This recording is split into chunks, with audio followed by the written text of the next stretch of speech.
Welcome to another page in the Desert Plant Diary. I'm Carl. There are quite a few gorgeous blooms in the garden this noon, and I wanted to share the joy of them with you. Before I get to that, I want to take a moment to thank you guys for subscribing and helping me reach my first century of subscribers. I thank you guys for all of your comments. I read each and every one of them and reply to them as well. And thank you guys for some of your beautiful comments where you've encouraged me by appreciating how I know the names of some of these plants and by appreciating the collection I have as well. It has motivated me to learn more about these plants and their growth habits as well. And knowing how much it's motivated me, I'd like to mention a few other YouTubers so you guys could go and check their channels out and subscribe as well, as I'd like to take them along with me on their journey to reaching their first 100 subscribers too. Now this gorgeous bloom is of this Gymnocalycium, perhaps a Mahanovichii, flawlessly white. However, if you look at the outer petals, there is a hint of grey there. Quite unique for a flower, and it almost looks like a black and white picture if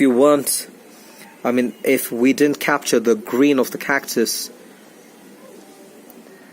in this video. Quite stunning. Let's go check the other guys out now. Now guys, I'm on my haunches, so I will sound pretty suffocated, which happens in a lot of my videos. I do tend to sound quite different and so on. Now this is a Mammillaria prolifica, just one guy open on that. However, it's quite aptly named because it pops quite prolifically and also has quite a few blooms on it usually and quite a lot of seed pods. You can grow quite a few pups off this. I mean, there's enough seed on this plant to get into the Mammillaria business. Now the first channel I'd like to mention, although he already has 100 subscribers and more, is Cacti Mania, a wonderful channel where he shares all of his cacti haul and the blooms of his cacti as well. I have tried my best to convince him to share his collection. Perhaps once you guys subscribe, we can all join hands and convince him to share his beautiful succulent collection with all of us. I'm sure it's quite stunning. Thank you, Cacti Mania, for starting a channel to inspire a lot of people to get into gardening. Now this rather nondescript looking flower is the bloom of this Pacuvaria clavifolia. Now a lot of people normally snip off the bloom spikes from these plants in an attempt to conserve the energy from going into the blooms to going into the plant's growth. However, I love the blooms anyway, and I do wait for them. Now this is an Echeveria chroma, perhaps pushing a bloom spike there, or could just be another offset. Now this is a Sedaveria royal flush, pushing out its bloom spike. Now someone did on an image on the internet state that the flowers do look like they're blowing air kisses, and I very strongly agree with them. Another Pacuvaria there, at the end of its bloom cycle. The next channel I would like to mention is Natty's Succulent Life. Now she has some beautiful cacti and succulents, and recently, I think about a month ago, reached 1,000 cacti and succulents in her collection, and she does make some fantastic succulent arrangements. Thank you, Natalie, for starting a channel to motivate a lot of us. You have motivated me with your absolutely gorgeous succulent arrangements. Now guys, none of these YouTubers have requested for me to promote their channel, but I am doing this in an attempt to motivate them as well, because it's the easiest way to reach a lot of other people through their channels, so others could also fall in love with gardening and these gorgeous succulents. Now this is a Huernia, and it's a Levy, and most of the Huernias and Stapelias, the flowers look like rotting flesh or perhaps wounds, and also do give out a very offensive odor that smells like rotting flesh, and I can assure you of that, having smelled these blooms several times. Now the purpose behind this, the yellow perhaps is meant to look like pus, and the red mottling you see over there perhaps meant to look like blood. So all to imitate rotting flesh with its odor too, in an attempt to attract flies, which are the natural pollinators of these plants.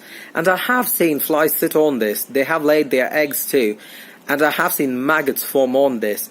However, the maggots won't survive because this isn't their natural food source. Quite a clever little plant, if you ask me. Now this is a Huernia zebrina, perhaps named because of the zebra-like stripes on the petals over there. And looking at this, you can see why one would state that this plant tries to imitate wounds or rotting flesh.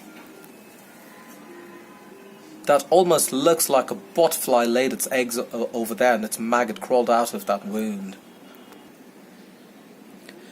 So the next channel I would like to mention is Ericsson Eric, spelled ERICSSON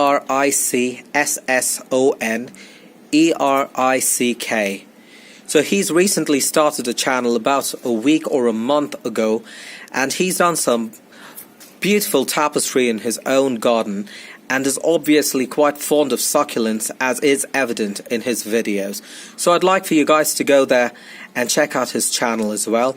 Eric, thank you for starting a channel to motivate others to get into gardening. And your succulent tapestry is quite gorgeous. And someone also asked him to do their garden. So thank you for stepping out, going out of your way to help someone else set up their garden too. Now guys, this is another Gymnocalycium. Now if you look very closely at the plant, the cactus is almost dark burgundy in color, looks almost burnt, but that's its natural color. And most of the Gymnocalyciums tend to be packed with bud. I have noticed that quite a bit, as is evident on this Gymnocalycium, perhaps a kiki. And beautiful blooms on this too.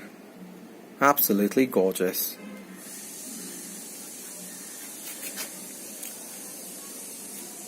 Now guys, this is a Stapelia grandiflora, and just to give you a perspective of the size, I have my hand against it for comparison. Now this bud is absolutely humongous. It's quite massive and it's been bloating forever, and when it opens I will share the video with you guys. Quite a beauty.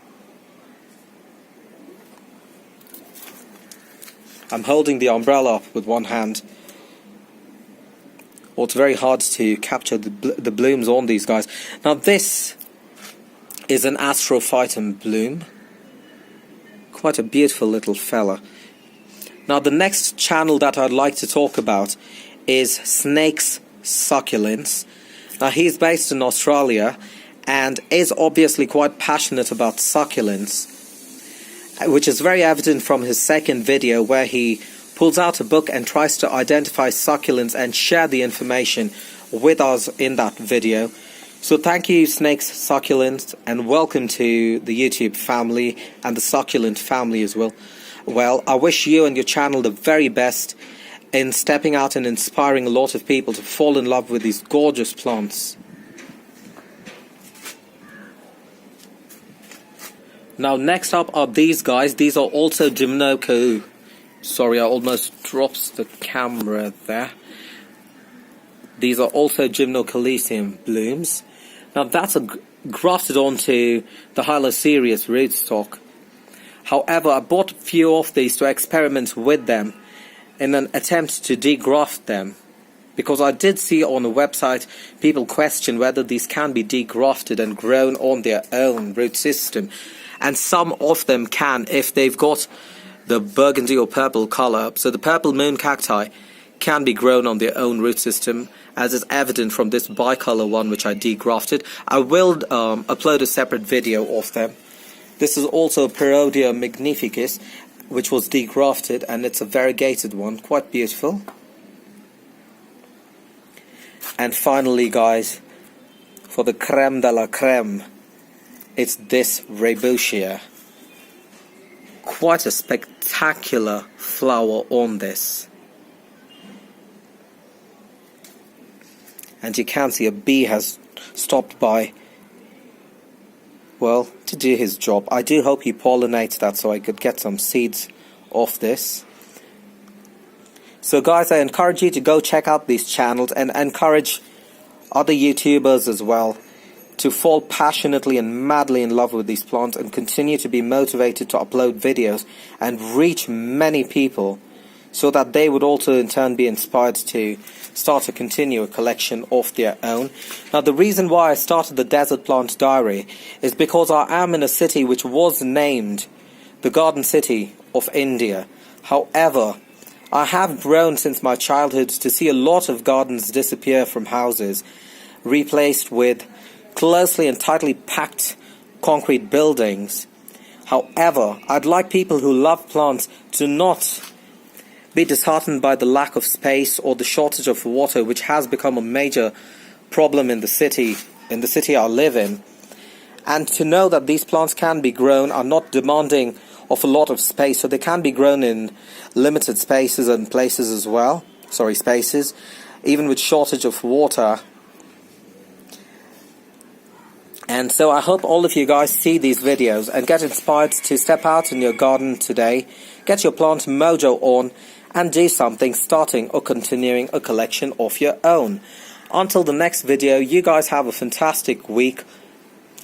Cheers and God bless.